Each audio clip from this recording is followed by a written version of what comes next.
This is the shop. Bill Nelson and his daughter Kristen show us what's left of the family's general engineering construction company started by his father in 1954 outside Fresno. They had, quote unquote, promised us a whole lot more work in this high-speed rail. Work that Bill Nelson says never materialized. Probably spent in the neighborhood of $500,000 for excavators, loaders, water trucks, crew trucks to man up for this work. After initially signing a contract in 2017 with Dragados Flatiron for more than $2 million worth of subcontract work on the high-speed rail project, Nelson's investment in manpower and machinery sat idle because high-speed rail authorities had not obtained the proper rights of way. Not one work order we ever did we ever complete it, not one. As for the work the company did perform, Kristen says it took up to 7 months for the money to funnel down from the state to Dragados and then finally to her bank account.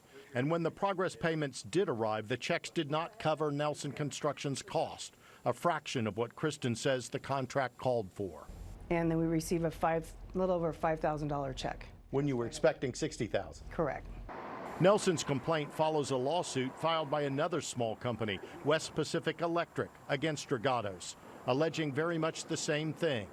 According to the federal suit, West Pacific was brought on as a subcontractor, invested more than $2 million, then could not make deadlines because high-speed rail did not have the rights of way to the land where the work was to occur. Very few are getting paid on time. David Mendoza is project manager at the Minority Business Development Agency in Fresno. Mendoza says many different business owners tell him the same story. He says all of them are subcontractors who could not put their crews to work because of failure to obtain rights of way, got paid late by the prime contractors, or in some cases did not get paid at all. Several that are not being delayed, not paid, and in particular a couple that have been over a year without being paid. That's an issue because if you take 6 months to get paid, it doesn't matter when the payment comes through, you're out of business. A member of High-Speed Rail's peer review committee, Frederick Jordan, is president of F.E. Jordan Associates, a San Francisco-based civil engineering firm that has helped build 35 different large public transit projects.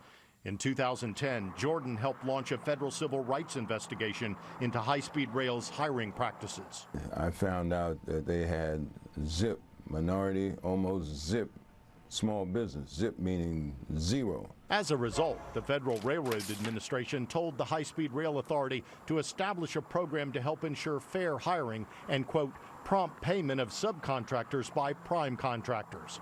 It's a problem Jordan believes the authority has yet to fully address. I mean, that's an enormous problem. I mean, that sometimes I can't sleep at night. That is disturbing, and so I would like to understand what that problem was. Brian Kelly is CEO of California's High-Speed Rail Authority. We asked Kelly about the small business owners who say the authority's failure to obtain land or rights of way before starting construction put their companies in a financial hole. They would go out to a site, wasn't ready. The right-of-way wasn't procured or they weren't ready. Did that play a role? I can't tell you it didn't play a role. I mean, look, I've already said, the right-of-way issue after we're already in construction is problematic. Some of these subs aren't getting paid. Yeah. How is that possible? How are you helping small business when you're not paying them? High-speed rail now has had something like 31 straight months of no late payments. So let's be very clear about that. Now, these are disputes largely between contractors and subcontractors. And we are hearing from the small business folks on that, and we will try to work with the contractors on more timely payment between the contractors and the subs. As they map out the next segment of construction to be built into Bakersfield, Kelly says his team will only hire contractors to begin construction after High-Speed Rail buys the land or obtains the proper rights of way. That High-Speed Rail getting involved with them was something that was just, we should have never done. The Nelsons say pushing back can also cost money, which is why they advise their friends who own other businesses to stay away from high-speed rail. I don't know how anybody could get involved right now. It seems like there's an awful lot of money going out there someplace that you can't see any end result with for the spender. And it's not going to you? Sure as hell ain't going to me.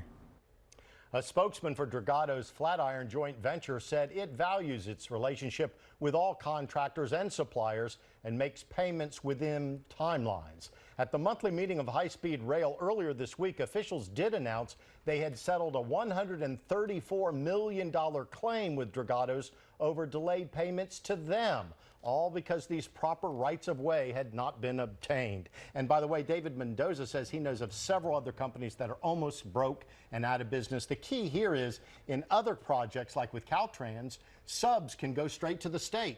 The rules are different for high-speed rail. They can't go to the state and get their money from the state. So they're out of the money? They're out of the money. Some of these people have gotten paid nothing. Real quick, where are we going to be in 10 years? Is this happening?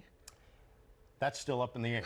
We're gonna keep following this because the next 18 months to 2 years is going to be critical. If they're not at a certain point, we will be dead in the water, as one source put it. So it's going to be a real interesting next couple of years. Okay, stay on it. Thank you, Stephen. If you have a story tip for Stephen Stock or anyone else in our investigative unit, give us a call, 888-996-TIPS, or you can simply visit our website, nbcbayarea.com/investigations.